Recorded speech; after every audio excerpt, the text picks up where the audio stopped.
Bueno, buenas tardes. Vamos a completar la unidad 7 explicando lo que es el control, las herramientas del control y los distintos tipos de control que se conocen y que vamos a aplicar para nuestra materia.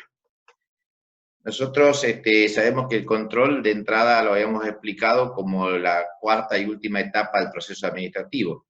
Recordarán que habíamos dicho planificar, organizar, dirigir y controlar como las funciones las cuales no puede escapar el administrador en su vida diaria conduciendo organizaciones. Entonces, ahora refrescando aquel concepto, donde teníamos las 4 operaciones básicas de la administración, donde al principio establecíamos los objetivos, luego nos dábamos la estructura para funcionar, después emprendíamos la gestión conduciendo a nuestra gente, comunicando y liderando, y ahora nos toca ver qué pasó con esa gestión. Nos toca ver qué pasó entre el objetivo que nos planteamos como meta en la primera etapa, si hemos podido repartir bien el trabajo, nuestras funciones, nuestros organigramas y nuestros crucigramas, y si en definitiva, llevado esto a la gestión desde el punto de vista dinámico, hemos sabido liderar el proceso, conducir gente, comunicarnos, y ahora tenemos que ver qué es lo que alcanzamos, qué es lo que el resultado de la gestión dio, y comparar ese resultado de la gestión con el objetivo planteado. Y eso es básicamente el control. Respetar las normas, las medidas, comparar, ¿qué cosas comparo? Lo real con lo planificado. Lo real está en la acción que desarrollé, lo que acabo de obtener. ¿Y con qué lo voy a comparar? Con los planes establecidos.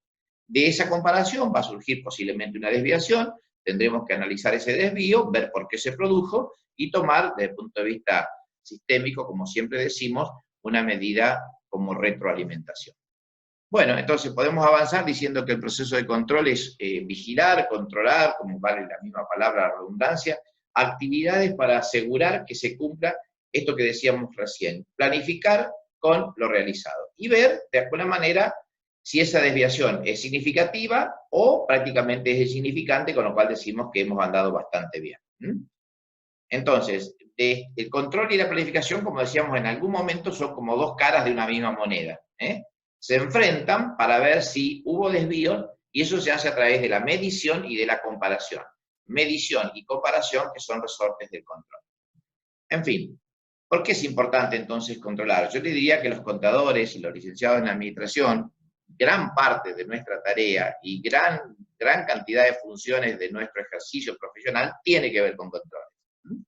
Los contadores controlamos muchísimo los controles de tipo financiero, los controles contables, si los resultados económicos alcanzados han sido lo que la empresa o la institución tenía pensado. Los licenciados en administración también controlan mucho qué pasó con los procesos, ya sea desde selección de recursos humanos, desempeño de recursos humanos.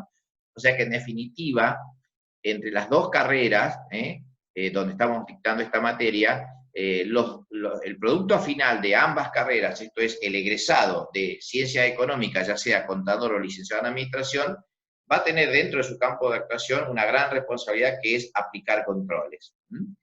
La mayoría de la jerga popular de los empresarios dice, bueno, tengo un contador para que me controle los números. Esa es como la frase típica, así como si se supusiera que somos expertos en cuestiones matemáticas aplicadas a la empresa y de esa manera podemos tomar decisiones, como siempre digo yo, basados en documentación respaldatoria, basado en análisis de tipo objetivo.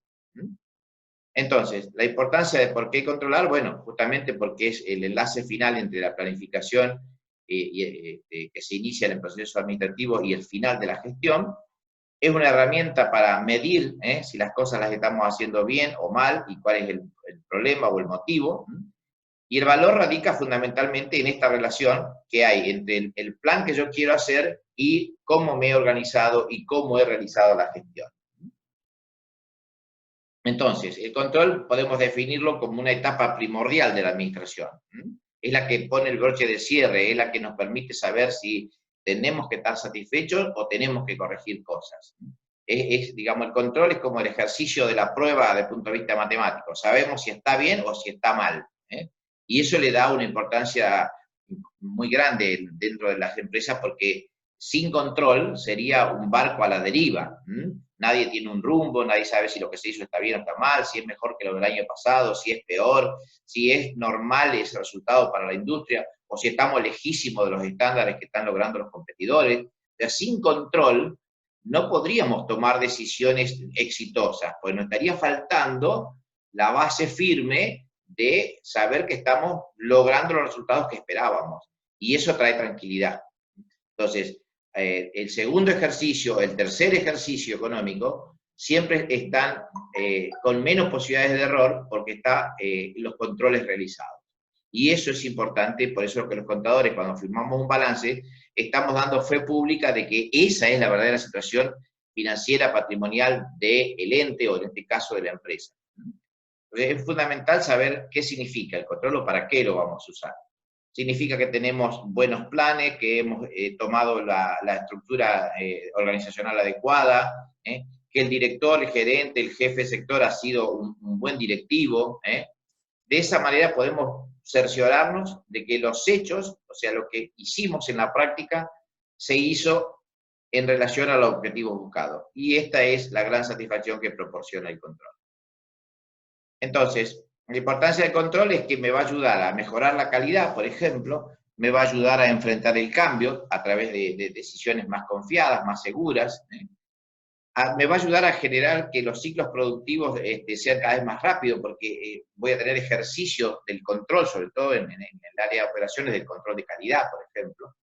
Me va a ayudar a sumar valor para el cliente, me va a facilitar la delegación de tareas en mi gente, voy a poder trabajar mejor en equipo, y todo esto son beneficios de contar con un buen control. Entonces, las actividades importantes para el control son las siguientes. Por un lado, obvio, la definición. Comparo resultados con los planes. Evalúo esos resultados. Trato de conseguir medios o instrumentos de medición de las operaciones que sean efectivos.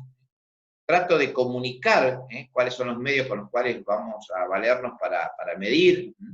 Siempre la medición es, digamos, muy interesante y tiene que ser comunicada, porque cuando la gente sabe con qué medio o qué herramienta se la va a medir, la gente se va preparando y no va a tener problema a la hora en que se ejecute ese control. Ahora, si a la gente le oculto el medio con el cual la voy a medir y después salgo como si fuera asustándola detrás de una planta, es decir, te voy a medir con esta herramienta y no estaba preparado, es como que la gente a partir de ahí se predispone mal porque no sabía cómo se lo iba a medir, y eso tiene que ver con la performance, el desempeño. Llevado al campo del alumno, por ejemplo, imagínense que ustedes no tuvieran un régimen de cursada, no supieran cómo se los van a evaluar, y bueno, y eso produce incertidumbre. En cambio, es mucho más fácil saber que ustedes arranquen el cuatrimestre, por ejemplo, y digamos, bueno, tal día de tal mes se va a tomar el parcial, o tal día de tal mes se va a tomar el recuperatorio. O sea, las mediciones de las evaluaciones traen tranquilidad para los colaboradores. Otra de las actividades interesantes es llevar esos datos a todos los sectores involucrados para que puedan conocerlos y medir las variaciones, sugerir acciones correctivas, eso está muy bueno. Tenemos que saber qué hacer frente a un desvío, no solamente medirlo, sino tener ya preparado de antemano qué pasa si disminuimos la calidad un 5%, qué pasa si no logramos las ventas en un 10%, o sea, tomar medidas correctivas para tratar de subsanar. Este es el sentido del control. Tratar de saber, primero, medir la brecha, a ver si estamos lejos o cerca de los planes prometidos. Y en segundo lugar, tratar de que esos desvíos sean corregidos. Esta es la finalidad. Si me quedo en la medición, no tiene mucho sentido. Voy a estar permanentemente mirando cuáles son los desvíos, las desviaciones, y si nunca hago nada, y estamos mal, no hemos aprendido nada. Ustedes hacen un gran repaso de la República Argentina a través de sus distintos errores que pudo haber cometido la comunidad, nos damos cuenta que muchas veces votamos y después medimos el desvío de la gestión en función de la promesa que nos hizo la plataforma electoral y nos damos cuenta que, bueno, no nos gusta, fuimos engañados, no se aplicó. Entonces tenemos no solamente la responsabilidad de medir el desvío, sino que además tenemos que tomar acciones correctivas. Una acción correctiva decía, bueno, si un candidato político prometió A y luego no hizo ni remotamente algo parecido a A, bueno, mido el desvío y en algunos casos si lo corrige en un segundo periodo, volveré a depositar en él la confianza, y si no corrige el rumbo, bueno, definitivamente se habrá alejado de mi intención de voto. Entonces, esto es lo que tenemos que hacer, tratar de medir, comparar y finalmente tomar decisiones. En el control van a participar todos, desde un jefe de área, de la misma manera que dijimos que en el proceso administrativo, las 4 etapas, estés en el lugar de la pirámide que estés, siempre vas a ejecutar esas 4 operaciones básicas. Acá volvemos a insistir con lo mismo. Se controla en cualquier parte del organigrama, en cualquier parte de la jerarquía piramidal. Sea un jefe de área, un jefe de sector o el gerente general, pasando por los gerentes intermedios. Entonces, un sistema de control efectivo, ¿qué me va a asegurar? Que yo pueda conseguir las metas de la organización a través de una gestión que sea eficiente y eficaz. Cuando los gerentes mejor estén respaldados en los controles de la empresa, será mucho más efectivo su gestión. Entonces, acá están los pasos centrales de un control. Medir, por un lado, el desempeño de la empresa, de la gente, de la máquina. Controlamos absolutamente todo. Ahora vamos a ver qué es lo que podemos controlar. Pero, en general, medimos el desempeño de todas las cosas que son importantes para la organización. También es cierto que no podemos controlar todo, hasta lo más ínfimo, porque a veces es más caro controlar una cuestión chiquitita que dedicarnos a controlar cosas importantes. Entonces, está claro, como poder podemos medir todo, pero siempre vamos a tratar de hacer un control donde lo que se controla, valga la redundancia, sea o tenga un costo que no sea prohibitivo. ¿Está claro? Si bien materialmente podemos controlar absolutamente todo, por ahí resultaría antieconómico controlar hasta los detalles. Siempre hay un margen de error para decir, bueno, esta partecita no la controlamos porque tampoco hace el resultado final. Entonces, medir el desempeño por un lado, comparar ese desempeño con los estándares, compararlo con lo que hacen las otras industrias y finalmente tomar una acción correctiva respecto de los despidos. Esto es una acción de tipo gerencial. Entonces, las preguntas básicas son, ¿cómo mido primero? Bueno, puedo hacerlo observando cómo trabaja el personal, recolectando información estadística, teniendo informes verbales, reuniéndome con la gente, solicitando información, teniendo informes escritos, desde el punto de vista formal, por ahí un poco más lento, pero es muy objetivo a la hora de tenerlo para poder archivar de manera formal. Entonces, en definitiva, podemos medir de muchas formas, escrita, oral, permanente, periódica, de manera intermitente, en base a muestras estadísticas, de la manera que nos resulte más fácil, pero siempre la medición estará presente. Después seguimos midiendo de alguna manera con ciertos criterios, y sobre todo tenemos que definir qué medimos y cómo medimos. Por ejemplo, desde el punto de vista del personal podemos medir si la gente falta mucho o no, si se ausenta, si la falta está justificada, si tenemos mucha rotación en los distintos puestos de trabajo y por qué motivo. Entonces todo esto puede ser cuantificado y cada actividad me va a permitir encontrar un método para medir. Cada gerente cuando asume su responsabilidad enseguida va a delinear cuál va a ser el método de control y lo va a comunicar. ¿Qué cosas vamos a controlar? Bueno, vamos a controlar la información que entra, la información que sale, la información que producimos. No se olvide que cuando nosotros hablamos de la información hace pocas unidades atrás, decíamos, bueno, la información tiene que ser oportuna, clara, veraz, confiable, etc. Entonces, si es cierto que la información es tan importante, previamente tiene que ser controlada, auditada, revisada, comparada. Y eso es un control. Además, debemos controlar las operaciones en general. Lo que pasa en venta, lo que pasa en la planta industrial, lo que pasa en el área de tesorería. Todas las operaciones de la línea media y de la zona baja deben ser controladas. Otra cosa que vamos a controlar son las personas. ¿A través de qué? A través de su desempeño desde el punto de vista laboral. Y finalmente, lo que más preocupa al empresario, y para eso muchas veces nos contrata es, ¿qué pasó con el dinero? ¿A dónde está el dinero? Muchas veces la gente dice, sí, yo vendo, cobro, yo veo que ingresa plata, pero al final del mes no me queda nada. Entonces, y siempre me pregunto lo mismo, ¿a dónde fue la plata? Entonces, si no tenemos registros contables, si no registramos permanentemente una planilla de caja, si no hacemos conciliaciones bancarias, si no hacemos hackeos de caja, posiblemente pase eso. Lleguemos al final del día o del mes o de la semana y digamos, bueno, ¿y dónde está el dinero? Y no podemos asegurar si está invertido en mercadería, si lo usamos para pagar una deuda, si hemos comprado más mercadería al proveedor, no podemos dar una respuesta cierta. ¿Por qué? Porque están fallando los controles. En este caso, eso sería, desde el punto de vista contable, es muy fácil. Si llevamos una contabilidad al día, perfectamente podemos saber a dónde ha ido a parar el dinero. Bien. Las herramientas de control más típicas, por ejemplo, de los controles. Ya vimos en algún momento en la unidad 6, creo que fue, los sistemas de información gerencial. Bueno, esos son una herramienta muy poderosa a la hora de arrimar controles. ¿Por qué? Porque nos dan datos por un lado, nos dan organizaciones, nos permiten tomar decisiones, y eso a través de los reportes y a través de los informes que le llegan al gerente, él puede tomar decisiones. Se llama sistemas de información gerencial. Imagínense lo que vale un sistema de información gerencial como la tarjeta American Express, que tiene nada más ni nada menos que el procesamiento de 500 millones de bytes de datos de todos sus poseedores de tarjeta, de todos sus clientes.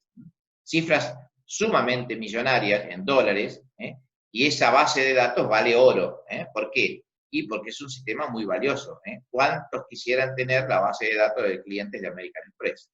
Pero sacando las distancias, cualquier pyme que tenga una base de datos, la pyme de acá a la vuelta, la panadería, la roticería, la fábrica de harina, lo que fuere, siempre va a tener una base de datos que es importante para su gerente y la tiene que cuidar. Los ingenieros en sistemas son los que tienen que darle seguridad a esa base de datos.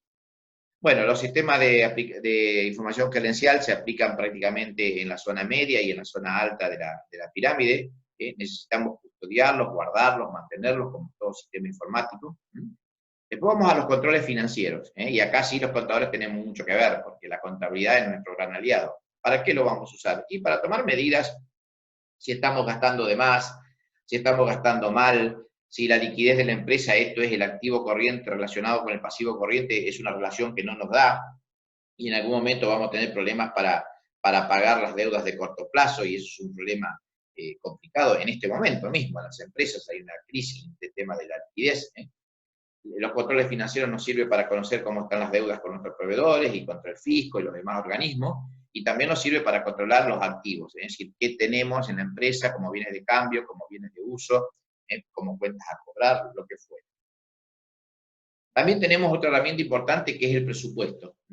El presupuesto, que es un estado de resultado proyectado de alguna manera, lo que estamos diciendo es, bueno, las empresas que se manejan con un presupuesto financiero, en la medida que vayan controlando ese presupuesto mensual, por ejemplo, lo hacen anual, pero si comparan un mes determinado con la ejecución de ese mes, van a poder medir un desvío, saber si el presupuesto está siendo obedecido a rajatabla, o al contrario, estamos lejos de ejecutar ese presupuesto como pensábamos. Y bueno, esa herramienta desde el punto de vista financiero, que se llama control presupuestario, a nosotros nos ayuda mucho a la hora de tomar decisiones. Después hay otra herramienta, los indicadores, los índices, esto como hablábamos recién, los famosos numeradores y denominadores que conforman un coeficiente. Siempre que hay una división, hay numerador, hay un denominador y hay un resultado. El índice de liquidez es, por ejemplo, el activo corriente dividido el pasivo corriente, y ahí yo alcanzo una decisión, en ese caso quiere decir, cuántos pesos, digamos, tengo disponible de manera líquida para hacer frente a las deudas de corto plazo. Y bueno, eso es importante porque me está dando una idea de la salud financiera que tiene la empresa para honrar sus deudas y poder pagarlas. Así podemos establecer numeradores y denominadores de indicadores de liquidez, de solvencia, de endeudamiento, todo esto desde el punto de vista financiero en base al balance. Pero también podemos elaborar indicadores del lado del área de comercialización y establecer indicadores que midan la confianza del cliente, la fidelidad del cliente, la satisfacción del cliente, o podemos hacer indicadores que tengan que ver con el área de producción, es decir, índices de calidad, de uso de materiales, de rendimiento de la materia prima. Entonces, podemos establecer muchísimos indicadores, y eso nos van a dar una muy buena idea respecto de las decisiones que estamos tomando y su comparación con la planificación. Bueno, entonces, para que tengan una idea así de mapa conceptual, empezamos con nuestra misión, después fuimos a fijar objetivos, después fijamos las estrategias, y lo que terminamos haciendo ahora con el control es cómo sabemos si ese plan, si esa misión, si ese objetivo, si esa estrategia fue adecuada y si lo podemos lograr. Eso es lo que nos permite el control. Establecer medidas de desempeño para saber qué ha pasado en función de los planes trazados. Bueno, ¿para qué me sirven los indicadores de desempeño? Como decíamos recién, para saber si estoy cerca de lograr las metas, si me describen o no la consecución de los objetivos, si me da información para mejorar a futuro las condiciones de decisiones, si puedo evaluar de mejor manera, si puedo poner en un directorio para discutir los resultados logrados, esto me lo muestran los indicadores. Así, hay muchos gerentes de área que cuando se arman las discusiones, ellos mismos traen sus propios indicadores para demostrar la eficiencia, la eficacia del área. Y eso en la reunión de directorios tienen un peso muy importante, porque son contundentes. Un jefe de contaduría puede demostrar que la empresa está solvente trayendo sus análisis de tipo financiero. Un gerente de producción puede traer a la reunión los indicadores del rendimiento de la calidad de materia prima o la elevada calidad que tiene en sus procesos, y eso lo puede probar. Entonces, todo ese uso de indicadores son herramientas muy valiosas a la hora de medir y de controlar el desempeño. Imaginen, por ejemplo, en una pirámide, los que están arriba están muy preocupados por el resultado final, los que están en el medio son los que tienen que elaborar el producto, los que están un poco más abajo están consustanciados con el proceso, y finalmente también con los costos o con los recursos que estamos usando. Entonces, esas son las preguntas por las cuales, digamos, el control tiene un destinatario, digamos, en cualquier lugar de la pirámide tiene un destinatario, porque lo que quiere hacer el control es dar respuesta a estas preguntas que estamos planteando acá. Por ejemplo, hay mucha relación entre la eficacia, la eficiencia, la economía, y todo lo que dijimos recién. Eficiencia y eficacia, nosotros ya dimos las definiciones correspondientes. La eficacia es la consecución de los objetivos planteados en un inicio. La eficiencia es la relación con los esfuerzos realizados y los productos logrados. Esto es la relación de productividad de alguna manera. Y la economía es una relación que tiene que ver con cuánto alcanzamos de lo planeado. Por ejemplo, decir, bueno, si ejecutamos el presupuesto en un 80%, si, por ejemplo, los planes de salud han dado toda la cobertura que tenían que dar o llegaron hasta cierta etapa. O sea, siempre la relación de efectividad pasa por una cuestión de economía. Y ahí mezclo costos con recursos, con salidas de los usuarios, con zona atendida. De manera general estoy hablando de resultados. Entonces, ¿qué es lo que comparo? La satisfacción de los clientes, el nivel de servicio que hemos dado, la población objetivo que pensábamos cubrir. Siempre habrá una referencia de cuál fue el 100, cuál fue lo que queríamos lograr, y contra qué comparado, contra lo que gastamos, contra lo que pudimos hacer, contra lo que logramos. En fin, supongamos que tengamos que hacer una campaña antitabaco. Entonces, ¿de qué están preocupados los de la zona 1, o sea, los directores superiores? Bueno, que la gente vea los avisos, que la gente se comporte de una manera distinta al ver los avisos, y que, por supuesto, en algún momento veamos que, si somos un centro de salud, vengan cada vez menos pacientes relacionados con el tabaquismo. ¿De qué están preocupados, por ejemplo, en los controles los de la zona media? Bueno, que los avisos que salgan en televisión, si es que vamos a usar ese medio, salgan de manera correcta, que lleguen, que sean claros. ¿En qué vamos a estar preocupados los jefes de departamento de marketing? Bueno, que el diseño sea atractivo, que el aviso se haya producido en tiempo y forma, que esté ya reservado el espacio en la grilla del canal, etcétera, etcétera. Todo eso tiene un costo. Entonces, en definitiva, lo que vamos a evaluar son los costos que implicó la campaña con los resultados logrados por la misma. Y eso es una tarea de control. Entonces, bueno, quiero comentarle algunas cuestiones de los indicadores, o para qué sirven. Fundamentalmente me tengo que plantear qué es lo que voy a medir, en qué ámbito lo voy a hacer, qué áreas o centros de responsabilidad, o sea, dónde voy a poner centros de responsabilidad, cuáles son los lugares de la pirámide del organigrama que realmente merecen poner puntos de control. Un área de responsabilidad es una zona del organigrama, y no necesariamente un órgano del organigrama. Puede haber un centro de responsabilidad integrado por más de un órgano del organigrama. ¿Estamos de acuerdo? Estamos diciendo que son zonas del organigrama que están formadas por uno o más órganos y que son centros de responsabilidad, porque ahí hay que controlar. Cualquier desviación que se produzca allí puede tener un impacto importante para la empresa. Bueno, podemos seguir preguntándonos cómo podemos tener buenos indicadores, cuáles son las variables que vamos a medir, si van a ser contables o extracontables, qué comparamos los indicadores con qué desempeño, si vamos a tener estándares, es decir, indicadores considerados objetivos que usa la competencia para saber si estamos cerca de ellos o lejos de ellos, ¿Qué datos me van a poder incluir ese indicador? Es decir, ¿cuál va a ser el numerador y cuál va a ser el denominador? ¿Quién va a alimentar ese dato? ¿Quién va a tener al día ese indicador? Y esto es muy importante. ¿Para qué? Para luego validar eso con los resultados, poder medir, poder comparar y poder luego comunicarle a los usuarios qué es lo que dijo el indicador y para qué sirve esa información. Bueno, básicamente entonces podemos llegar a tener una gran matriz de indicadores. Algunos indicadores van a apuntar a la eficacia, otros a la eficiencia, otros a la economía, otros a la calidad.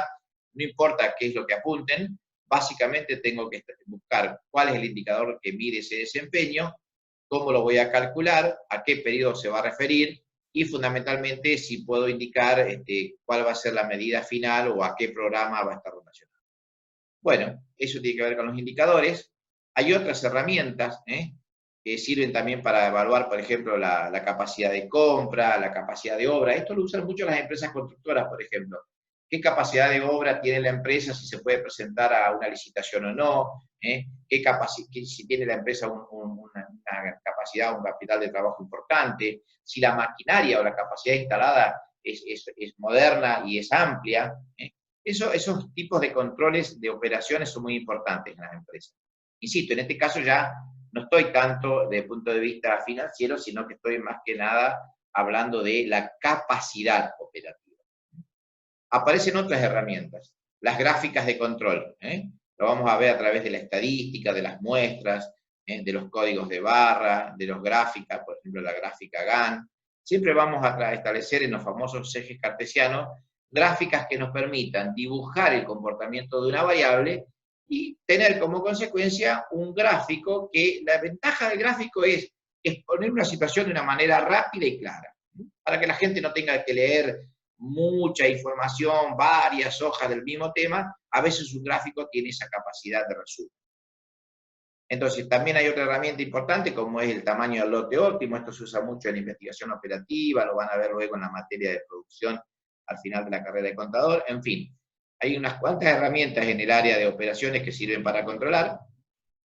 La otra cosa que hacía falta controlar era el personal. Acá entra a jugar mucho el factor recursos humanos. Recursos humanos que los vamos a ver en la unidad siguiente del programa. Cómo se va a medir el desempeño de la gente, por qué tengo que controlar a la gente, qué significa la evaluación de desempeño.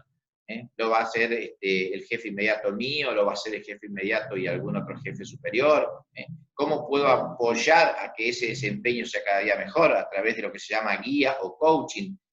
Gente preparada por la empresa para que guíe a los colaboradores para solucionar sus problemas mediante la capacitación. En fin, no lo vamos a ver en esta materia, lo vamos a ver por ahí en la otra materia que es en quinto año en Dirección General, con detalle, pero vayan sabiendo que la evaluación del desempeño de recursos humanos es una de las tantas herramientas de control. Bueno, después venía, todo eso era para medir. Ahora vamos a pensar en la comparación. ¿Por qué es necesario comparar? Porque mido lo que dijimos con todas las herramientas anteriores y lo comparo con la norma, es decir, lo comparo con el presupuesto, lo comparo con la competencia, lo comparo con un estándar fijado de antemano.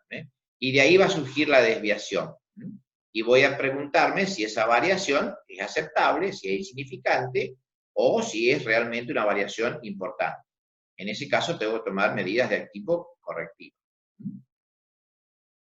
Y a eso me refiero. Tomar acción gerencial, corregir el desempeño o revisar la norma. Si hay dos alternativas, o gestioné mal o el plan era muy optimista.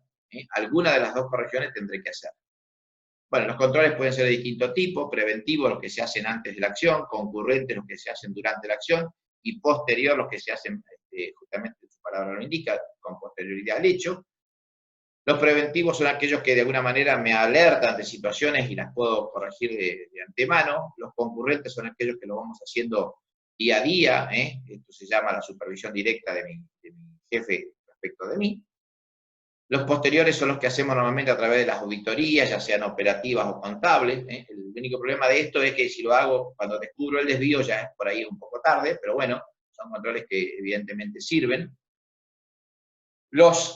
Las cualidades o, digamos de manera, requisitos que debería tener un verdadero sistema de control son la exactitud, la oportunidad, la economía, la flexibilidad. Fíjense que es muy parecido a los requisitos que tenía que tener la información. Bueno, lo mismo pido de un sistema de control. Que sea comprensivo, que tenga criterios razonables, que siempre obedezca a la planificación estratégica para que haya una hilación, una comparación, para que ponga énfasis en la excepción, o sea, no en cosas triviales o superfluas o pequeñitas, sino que el control se dedique a mostrarme las excepciones que son realmente importantes, o sea, las que están impactando en la estrategia. Puedo pedirle que tenga muchos criterios para evaluar, no uno solo, para que podamos tener la certeza de la medición. Le tengo que pedir que tenga acciones correctivas, o sea, que detectado la desviación, inmediatamente el sistema de control me tiene que decir, en la medida de lo posible, cuál es la solución. Y como todo sistema no es perfecto, tiene algunas cuestiones disfuncionales, y acá el error muchas veces es como en todas las cosas, jugar al exceso. Muchos trabajadores no es que están siendo controlados de buena manera, sino que muchos de ellos trabajan, entre comillas, para dar una buena impresión. Es decir, hay gente que trabaja para mostrar buenos objetivos conseguidos, pero lo hace más que nada usando los indicadores como si eso fuera un fin. En realidad, no, ningún indicador es un fin en sí mismo, es un medio para medir la performance. Pero bueno, si el sistema solo evalúa la cantidad y deja de lado la calidad, posiblemente el sistema no me sirva. Pero bueno, hay que tener cuidado con estas cuestiones. Yo siempre me acuerdo con esto, cuando uno pone controles, por ejemplo, de cantidad de ventas, y le dice a un vendedor, tenés que alcanzar tanta cantidad de ventas en determinado periodo, ¿qué hace el vendedor? Muy bicho, si sabe que tiene que lograr volúmenes altos de venta, va a ver solo a los clientes importantes, porque son los que mueven el volumen. Y va a dejar un montón de clientes chiquititos en la línea que ni siquiera los va a visitar, porque total ellos no le hacen al cumplimiento del objetivo. Y eso está mal, porque en algún momento perdemos un cliente grande y sí tenemos que retomar la cadena del chico. Y ahí te quiero ver a un cliente chico cuando no lo atendiste lo suficientemente bien, ¿qué te dice cuando volvés a atenderlo? Por eso digo, cuidado con el lado disfuncional de los controles. Bueno, esto ya brevemente un repaso. ¿Para qué me sirve el control? Para medir el desempeño, compararlo y tomar decisiones gerenciales para corregir ese desvío. Los tipos de controles, como ya explicamos, y las herramientas de control más conocidas. ¿Para controlar qué cosas? La información, las cuestiones financieras, las operaciones y el personal. Bueno, más allá de la claridad de la exposición o no, pueden reforzar todos estos temas en la bibliografía que está en el programa y practicar con los colegas que dan la parte práctica. Así que bueno, de mi parte, gracias y nos vemos en la próxima.